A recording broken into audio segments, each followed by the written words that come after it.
Mesdames, Messieurs, bonjour et merci de prendre ce rendez-vous de l'actualité sur Eden Télévision. Dernière semaine de campagne pour la présidentielle du 11 avril prochain, le parti UDBN multiplie ses actions dans les communes de Cotonou et d'Abomey-Calavi pour la victoire du duo Talon Talata. Toujours dans le cadre de la campagne électorale, le duo Korwe-Agossa était le week-end dernier dans le département du Plateau, le compte rendu dans ce journal. Et puis, le retour des États-Unis dans l'accord sur le nucléaire iranien est au cœur des échanges ce jour en Autriche.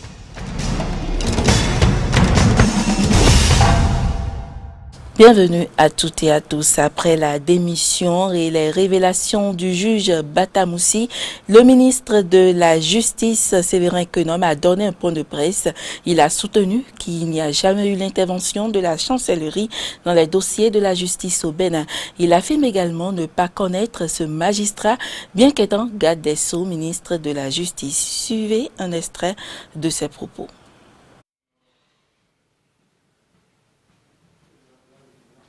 J'ai écouté les déclarations du magistrat Essowe Batamoussi sur RFI au sujet de sa démission et les prétendues pressions qu'exerce la chancellerie sur les magistrats de la Criette.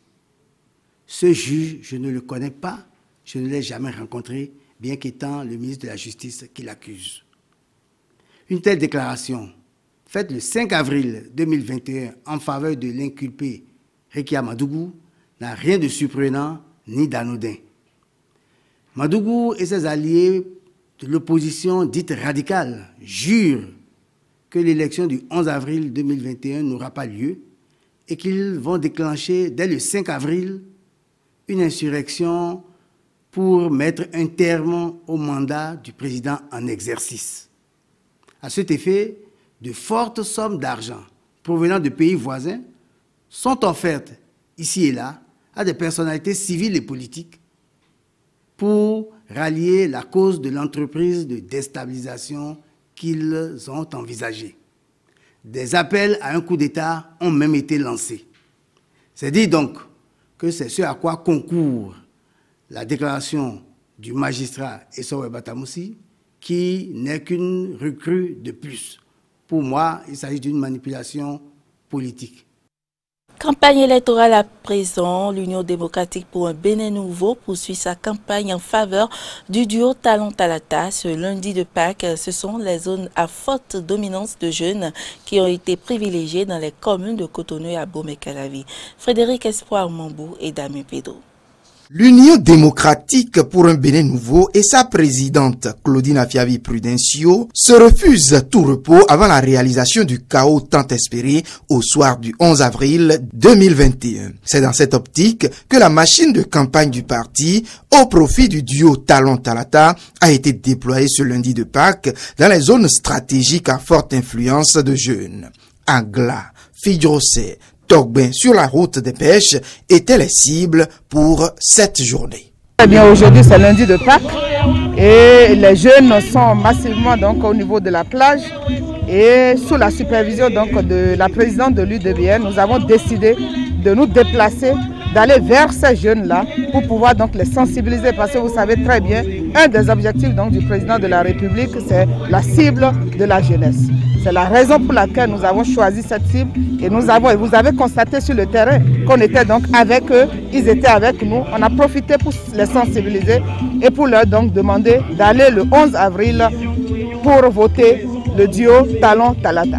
La directrice de campagne de l'Union démocratique pour un Bénin nouveau martèlera que les avantages de la jeunesse en votant Talon Talata n'auront pas de pareil avec quelque autre candidat. Votez pour la jeunesse du Talata parce que ça promet beaucoup. Vous connaissez bien la vision du président Talon et sur cette vision, sur cette base, nous nous sommes dit que la jeunesse doit être bien impliquée et bien sensibilisée pour aller voter le 11 avril. Et donc, pour l'Union démocratique pour un Bénin nouveau, un second mandat pour Patrice Talon est un impératif pour finaliser le développement du pays sur tous les plans. Restons avec l'UDBN qui a organisé dimanche dernier des séances de mobilisation, de sensibilisation et bien d'autres activités, toujours dans le cadre de la campagne électorale. On retrouve Samson Oké. Le parti Union démocratique pour un Bénin nouveau, UDBN, continue de multiplier ses nombreux meetings de sensibilisation et de mobilisation de troupes autour de la candidature du président Patrice Talon, candidat à sa propre succession, et sa colistière Mariam Talata. Ce dimanche 4 avril, ils étaient des milliers militants et sympathisants à prendre d'assaut le terrain de sport de l'arrondissement de Godemain pour écouter le message de la présidente Claudine Afiavi Prudencio. Je suis à Godemain. C'est normal que je demande à tous les fils et filles de Godemain de sortir massivement le 11 avril pour voter pour le président Patrice Guillaume Atanas Talon. Je fais la campagne de proximité à Godemain, vous le savez bien. Ils étaient sortis nombreux. Vous avez vu, c'était un meeting géant. Voilà. Dans l'après-midi de la même journée, la présidente de l'UDBN et sa délégation ont entretenu les femmes dites travailleuses de cesse. Objectif, trouver les modalités de leur reconversion, puis tenter de les rallier à la cause commune, celle de la victoire du duo Talon-Talata. On a bien échangé avec elles, on leur a donné quand même pas mal d'astuces. Je crois que elles ont accepté cette reconversion-là. On doit les aider. Celles qui ont de diplômes, qui peuvent travailler, on fera tout. Nous allons nous plier en plusieurs. Nous allons voir le président Patrice Guillaume Atanas Talon pour pouvoir leur trouver quand même de travail. Et celles qui n'ont pas été à l'école, il faut quand même les aider. Il y a le microcrédit à la FIA qui est là. Si nous-mêmes déjà on peut faire quelque chose, on le fera juste après les élections. Mais on leur a bien dit de soutenir notre candidat. D'abord, elles ont cette volonté-là déjà. Donc, elles doivent soutenir le duo avec nous pour qu'on puisse réaliser ce chaos authentique, limpide. C'est avec un géant concert aux couleurs du soleil brillant au siège de l'UDBN à Dekungbe que la délégation a mis un terme à ses activités de la journée. Un concert à la hauteur de l'enjeu électoral qui a mobilisé plusieurs artistes en Eb et de renom, dont Cécimen et Nicanor.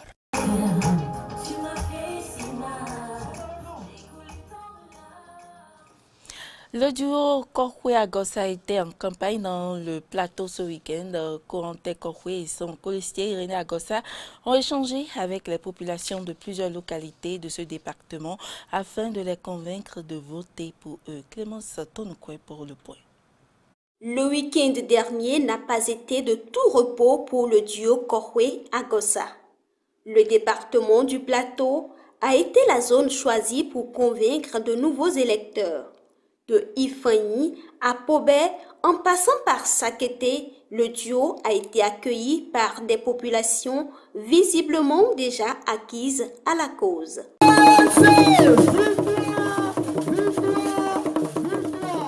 Après le développement des grandes lignes de leur projet de société, le candidat Corentin Korhwe promet d'arrêter la misère au Bénin.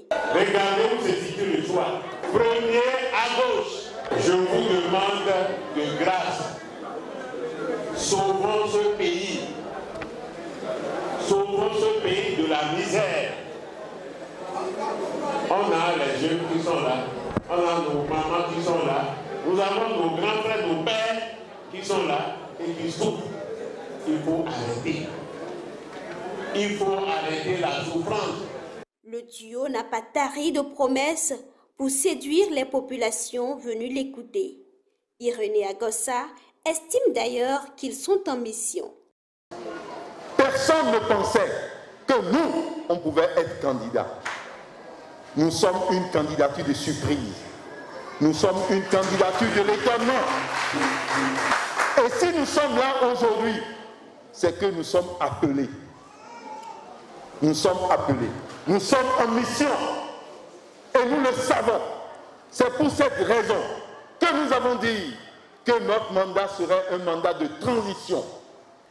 Nous allons rétablir l'état de droit, ramener tous ceux qui sont exilés, libérer les prisonniers politiques, revoir toute la justice, revoir les lois, partir, organiser une élection législative digne du nom et que tous les partis soient représentés selon la volonté du peuple au Parlement.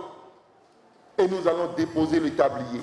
Et pour boucler le week-end, le morceau de campagne du duo Korwe Agossa, composé par l'artiste Serlan Aziza, a été lancé à l'université d'Abomey-Calavi ce dimanche. Une autre façon d'appâter la couche estudiantine.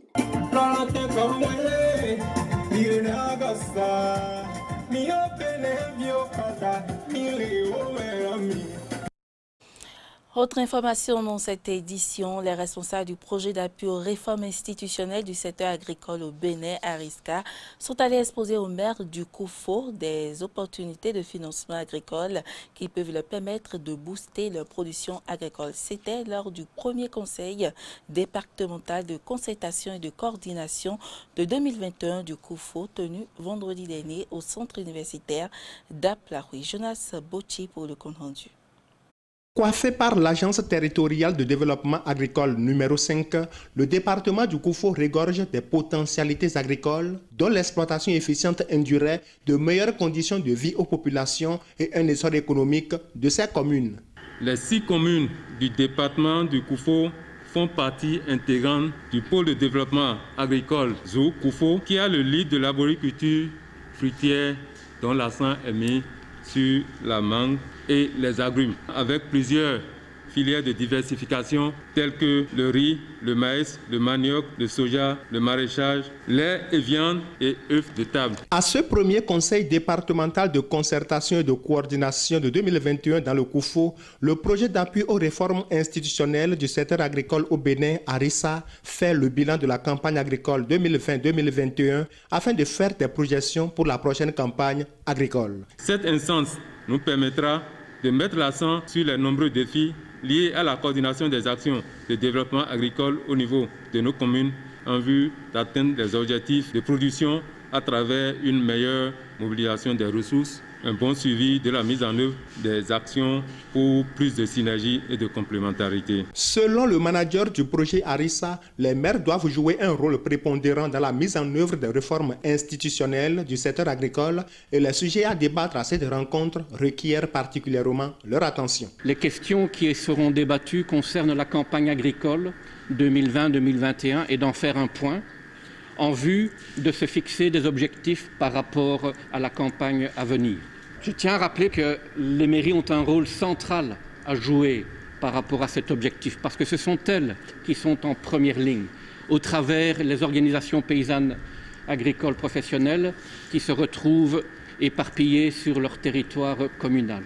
Le préfet Christophe Megbedi rêve d'une métamorphose économique du Koufo à travers l'agriculture. Il exhorte les maires du Koufo à saisir les opportunités de financement que leur offre le projet Arissa. Que cette assise soit le début d'un partenariat pour la réalisation de grands projets agricoles dans le département du Koufo.